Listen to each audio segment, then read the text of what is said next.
8 de abril de 1943. 8.000 metros sobre Kong, Francia.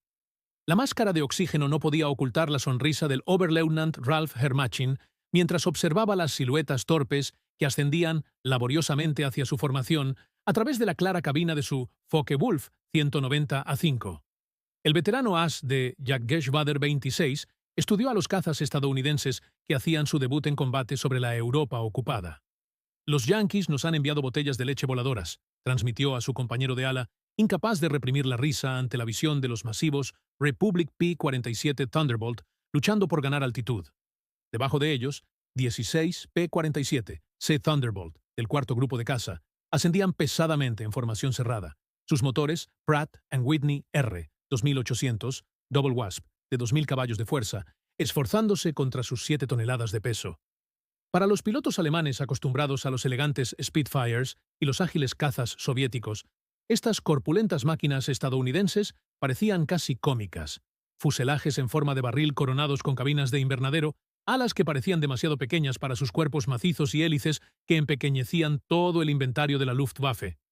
Lo que Hermesen no sabía, lo que ninguno de los pilotos alemanes que planeaban como lobos podía imaginar, era que estaban presenciando la llegada del arma que destruiría sistemáticamente la rama de cazas de la Luftwaffe.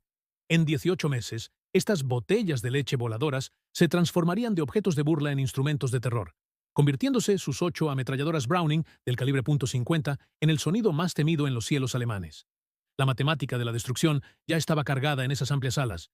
3.400 cartuchos de munición, una cadencia de fuego combinada de 6.000 disparos por minuto, suficiente potencia de fuego concentrada para cortar un Messerschmitt por la mitad en menos de 2 segundos. La transformación comenzó esa mañana de abril cuando el mayor Donald Blakesley, al mando del escuadrón de caza 335, localizó la formación alemana que se posicionaba para el ataque. El veterano del antiguo Eagle Squadron, que se había transferido desde los Spitfires de la RAF solo unas semanas antes, entendía lo que sus hombres aún no sabían: que la supervivencia en el P-47 requería abandonar todo lo que creían saber sobre el combate aéreo. El Thunderbolt representaba una desviación radical de la filosofía de diseño convencional de cazas. Mientras los alemanes habían buscado interceptores ligeros optimizados para el ascenso y el giro, Republic Aviation había creado algo sin precedentes: un coloso de gran altitud que utilizaba la masa, la potencia y el poder de fuego para redefinir las reglas de la guerra aérea. El jefe de diseño de Republic Aviation, Alexander Kartveli, nacido en Georgia, recibió especificaciones urgentes en junio de 1940. Querían un interceptor de gran altitud capaz de igualar lo mejor de la Luftwaffe. Será un dinosaurio, admitió Kartveli a su equipo de diseño, pero será un dinosaurio con buenas proporciones. El prototipo XPP-47B, que voló por primera vez el 6 de mayo de 1941, conmocionó a todos. Con 9.900 libras vacío, pesaba un 65% más que su predecesor. El motor Pratt & Whitney R 2800 Double Wasp, un radial de 18 cilindros que producía 2.000 caballos de fuerza, podía mantener la potencia máxima a 27.000 pies, donde los cazas alemanes se quedaban sin aire. El turbosobrealimentador, alimentado por los gases de escape, ofrecía un rendimiento a nivel del mar en la estratosfera. El mayor Hubert Hub Semke, al mando del 56º Grupo de Caza, inicialmente despreció el avión. Su unidad perdió 18 pilotos y 41 aviones en accidentes de entrenamiento. El P-47 mató a más estadounidenses en el entrenamiento que los alemanes en los primeros meses de combate. El avión hacía ground loop al aterrizar, giraba en el despegue y picaba con tal entusiasmo que los pilotos descubrieron la compresibilidad, ya que sus controles se congelaban por las ondas de choque que se formaban en las alas. Pero quienes lo dominaron descubrieron algo extraordinario. El teniente Robert Johnson, que se convertiría en uno de los principales ases de Estados Unidos con 27 victorias, describió su primer vuelo. Era como atarse a una locomotora. La potencia era increíble. No lo volabas, lo apuntabas. Los primeros encuentros en 1943 confirmaron los prejuicios alemanes. Los P-47 no podían girar con los Focke-Wulf 190, ni ascender con los Messerschmitt 109 a altitudes medias. Los pilotos de la Luftwaffe desarrollaron tácticas rápidamente. El Hauptmann Joseph Pips Priller informó a su cuartel general: el nuevo caza americano es carne de cañón. Vuela como un camión, gira como un tren de mercancías y asciende como una vaca preñada. En su primer mes, los grupos de caza americanos perdieron 14 Thunderbolts por solo 3 bajas alemanas confirmadas. Sin embargo, algo extraño sucedía. Los P-47 que eran derribados habían absorbido un castigo increíble. Un avión regresó con 21 agujeros de cañón y más de 100 impactos de ametralladora, un daño que habría desintegrado a un Messerschmitt o un Spitfire.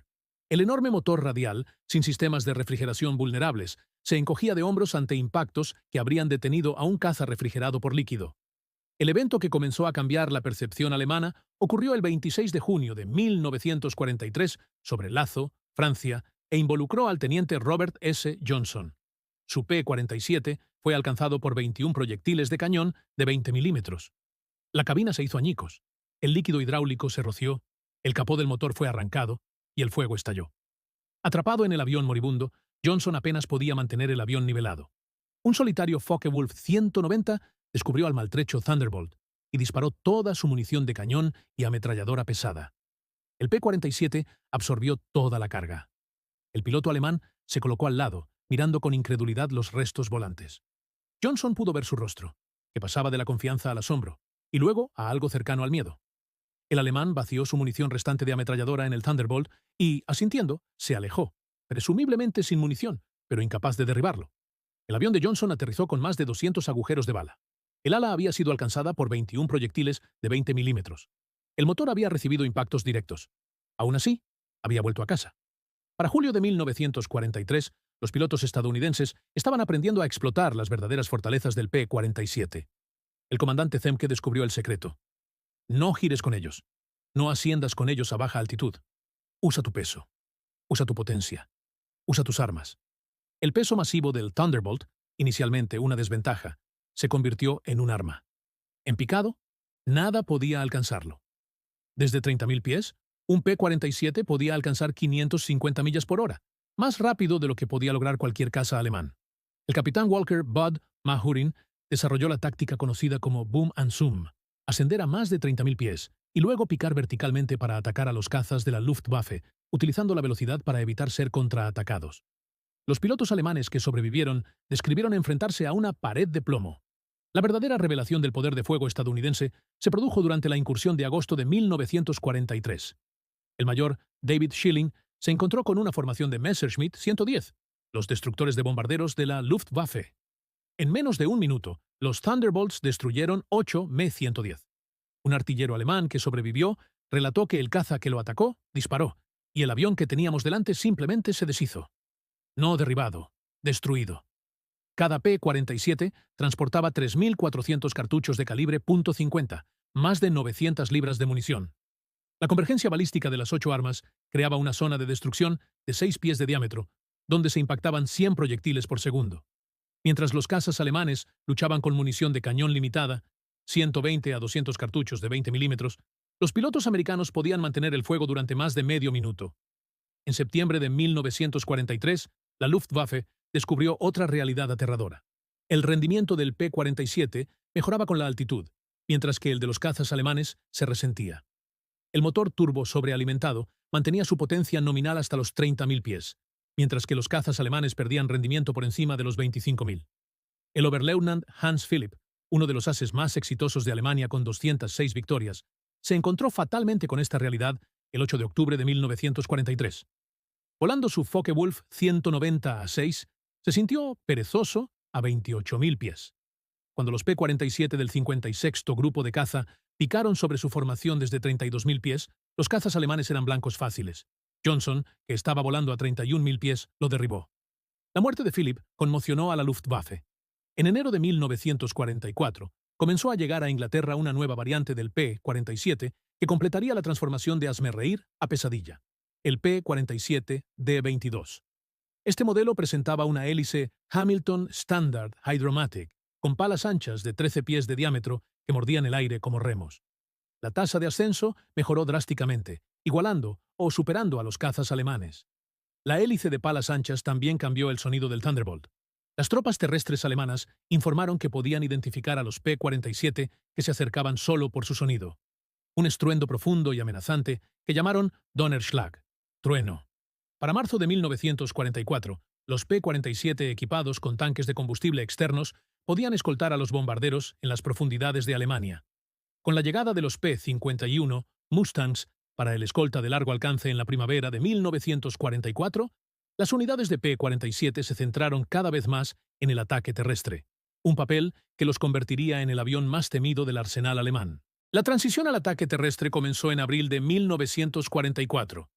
La batería de ametralladoras pesadas del Thunderbolt demostró ser igualmente eficaz contra objetivos terrestres. La munición perforante incendiaria estándar podía penetrar la parte superior del blindaje de la mayoría de los vehículos alemanes. Con la adición de 2 bombas de 1000 libras y cohetes HEBAR, el P-47 se transformó en un verdadero monstruo multipropósito. El coronel Hans von Luck, al mando del 125º Regimiento Panzergrenadier durante la campaña de Normandía, experimentó los ataques del P-47 de primera mano. Bajaban bajo, tan bajo que podías ver las caras de los pilotos. El sonido era aterrador. Motores rugiendo, cohetes gritando. Luego, el martilleo de esas ametralladoras pesadas. Una columna de nuestros camiones simplemente dejó de existir. 20 vehículos transformados en restos, en llamas, en una sola pasada. Las tropas alemanas los llamaban Habos, cazabombarderos, pero estos eran algo más que eso. En las semanas posteriores al día D, los P-47 destruyeron sistemáticamente el movimiento alemán a la luz del día. En junio solamente, los Thunderbolts del 9º Cuerpo Aéreo destruyeron 651 locomotoras, 3.847 camiones, 512 tanques y 4.553 vehículos tirados por caballos. La Wehrmacht se vio obligada a moverse solo de noche, lo que obstaculizó gravemente su capacidad para responder a los avances aliados. El P-47 también demostró su valía contra los nuevos cazas a reacción alemanes, los Messerschmitt M262. Los pilotos de Thunderbolt descubrieron que podían interceptar a los jets durante el despegue y el aterrizaje, cuando eran más vulnerables, y en picados a alta velocidad desde gran altura. El teniente coronel John C. Mayer se convirtió en uno de los primeros pilotos en derribar un Me-262 con un P-47. Al picar desde 28.000 pies, el Thunderbolt de Mayer alcanzó velocidades cercanas a las 500 millas por hora, lo suficiente para alcanzar al jet en vuelo nivelado y desintegrarlo con sus armas. La demostración final del poder industrial estadounidense se produjo durante la Operación Bodenplatte, plato de tierra, de la Luftwaffe, el 1 de enero de 1945. Los alemanes lanzaron un ataque sorpresa contra los aeródromos aliados. En el aeródromo I-34, los alemanes destruyeron 22 Thunderbolts en tierra. El mayor George Brooking, al mando del 9º Cuerpo Aéreo, señaló la línea de vuelo a un piloto alemán capturado y le dijo: «Mañana tendremos 40 nuevos. ¿Cuánto tiempo tardaréis vosotros en reemplazar a vuestros pilotos?» En 48 horas, P-47, D-40 nuevos llenaron la línea de vuelo. En Bodenplatte, la Luftwaffe perdió 271 aviones y 213 pilotos irreemplazables. Los estadounidenses perdieron 134, todos reemplazados en una semana. Republic Aviation produjo 15.683 P-47 durante la guerra, más que cualquier otro caza estadounidense. En el pico de producción, la fábrica completaba un Thunderbolt cada hora. En marzo de 1945, el Oberleutnant Joseph Priller, el mismo piloto que se había burlado de los P-47, fue entrevistado. Su declaración, considerada demasiado desmoralizadora para su publicación, reveló la transformación total de la actitud alemana. El Thunderbolt es el mejor cazabombardero jamás construido. Su potencia de fuego no tiene precedentes. Pierden 10, construyen 20, perdemos 1, se ha ido para siempre. Los pilotos alemanes desarrollaron lo que los oficiales médicos llamaron fiebre Jabo, síntomas físicos de estrés que aparecían cuando se informaba de Thunderbolts en el área. En una reunión de pilotos de caza alemanes y estadounidenses en 1985, el general teniente Adolf Galland, ex jefe del brazo de cazas de la Luftwaffe, fue preguntado por el P-47. Su respuesta capturó la transformación completa. Cometimos un terrible error en 1943. Vimos este caza grande y pesado y nos reímos. Dijimos que construyeron un bombardero y lo llamaron caza. Nosotros éramos los que no entendíamos. Los americanos no intentaron construir un caza europeo. Construyeron uno americano diseñado en torno a la producción, el poder de fuego y la supervivencia. Galland concluyó: «La primera vez que volé un P-47 capturado después de la guerra, lo entendí todo. El poder era increíble. Esas armas las llamamos el piano de Roosevelt, por el sonido que hacían. Una vez que escuchabas ese sonido, nunca lo olvidabas. Muchos de mis amigos lo escucharon por última vez. El P-47 no solo derrotó a la Luftwaffe, la destruyó.